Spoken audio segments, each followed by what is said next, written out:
here with our ultimate team producers to give a special presentation on what's new to FUT in FIFA 23. All right, over to you, team.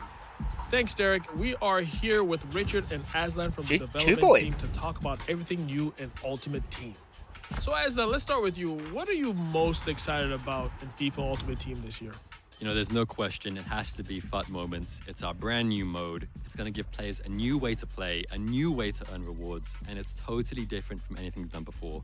It's going to be single player, Hack fast, animation. fun, bite-sized scenarios with a ton of variety and unique challenges. Bite size. So that means that we can play certain scenarios within a match, like the 75th minute. You got it. So it's going to be short gameplay sessions. It could be scoring a free kick. It could be completing a comeback when you're 2-0 down with only 10 minutes to go. Okay. But we'll also have crazier ones, you know, things like scoring a goal with your keeper without completing a single pass, without losing possession. We can do all kinds of fun stuff that is just really different from our other modes. Does that mean that we can recreate matches and scenarios that we've seen in real life over the weekend? You know, we're going to have a mix, right? So some moments will be inspired by real life, recreating that banger from the weekend, that goal from Son with a finesse shot from outside the box. But we'll also have more unique and creative ones that really just are very distinct and different from how you play in other modes in FUT. So there's going to be a lot of variety and a lot of fun ways to play in moments. Now, what exactly do you get when you complete a moment? Yeah, so when you're completing moments, I think the most important thing is that you get to set your own difficulty level. So based off your difficulty level, we're going to give you stars as a reward.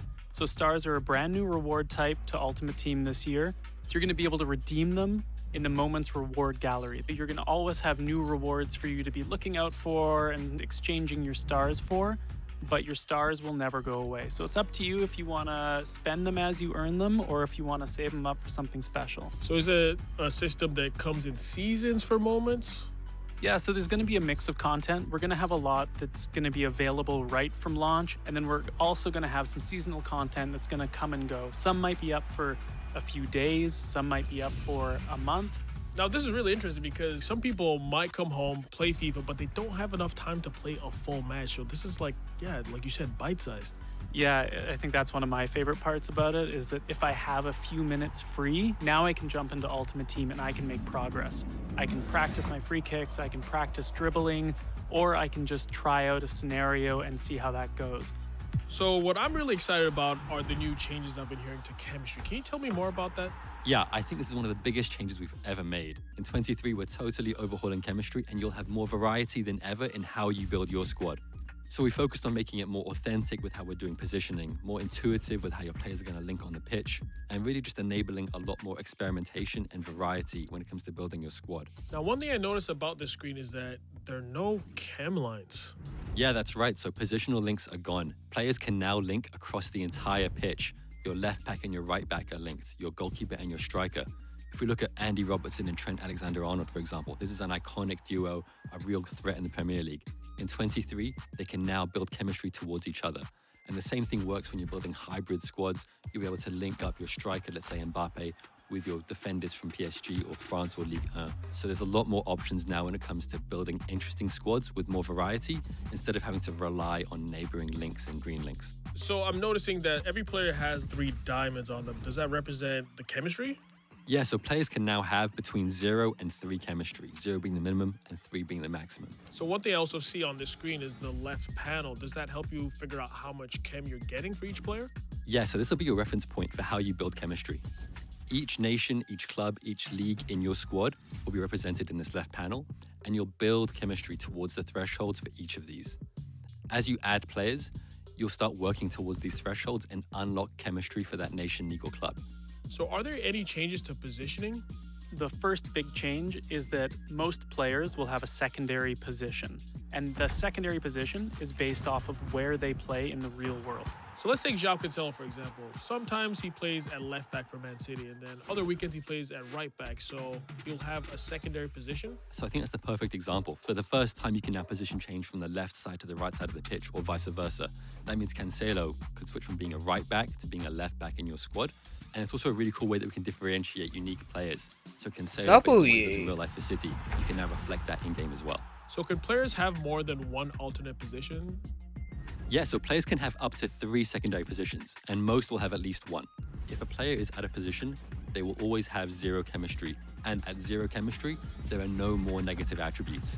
they're still going to play at least as good as their base stats. So already you've got a lot more options for trying out players without having to rework your entire squad. So now let's talk about icons and heroes. How do they help with the chemistry of the team? So icons and heroes always give a unique benefit to your team, and that's not changing with 23. Icons and heroes, as long as they're in the right position, will always be at full chemistry. On top of that, icons will count as 2 players towards their nation, and heroes will count as 2 players towards their league. If you play an icon or hero out of position, they're going to be at 0 chemistry. Now remember, at 0 chem, players won't have negative attributes, so they're always going to play at least as good as their base stats. So you can try out icons and heroes out of position if you just want to see what they play like in that squad. So everybody's been talking about crossplay. Icons. And I want to know, how is that going to affect FIFA Ultimate Team? So what that means for us is that we're adding crossplay to all of our 1 versus 1 modes. So if you're playing on the same you can turn it generation off. of consoles as someone, you're going to be able to match up with them. So that means our PlayStation and our Xbox users are finally going to get to battle head-to-head. What that also means is that we're introducing crossplay to our friendlies modes as well. So if you have friends and you want a bit of a friendly competition from platform to platform, you're going to be able to do that now. And what does that mean for the transfer market? Oh, here we We go. have one global transfer market for most players. So if you're a FUT trader, you should pay attention to this because it means there's going to be more content for you to play with and more people who are going to be competing on the transfer market as well. So in terms of draft, FUT champions, and rivals, will that be crossplay as well? Yeah, absolutely. So all of our 1 versus 1 head-to-head modes are going to be crossplay. On top of that, we're also adding global leaderboards. So for the first time in Rivals, you're going to look at the Elite Division and see players from other platforms to compete for that #1 spot. But you can also toggle it to only look at your platform leaderboard as well. So I'll be honest, one thing I love doing is I love spending time customization. customizing my stadium. Is there Will do. anything new when it comes to that? Yeah, we're making upgrades across the board, Shu. So your stadium's going to have a new roof for tier 1, 2, and 3. We've got new animated pitch trophies that look awesome. We've got new animated tifos as well. So how you can customize and show off your stadium is going to look so much better in FIFA 23. So it's a World Cup year. Is Yeah, there yeah. anything coming for FUT? We are going to have the World Cup in FUT this year, but I can't really say anything else, so stay tuned. Well, I mean, hey, you can't get everything you want, but we did get a lot of great new details on FIFA Ultimate Team in FIFA 23. We heard about the brand new mode, FUT Moments, a brand new chemistry system that's going to redefine the way we play Ultimate Team, crossplay functionality, and of course, visual customization that is going to make your stadium look incredible. Aslan, Richard, it's been a pleasure, and I'm looking forward to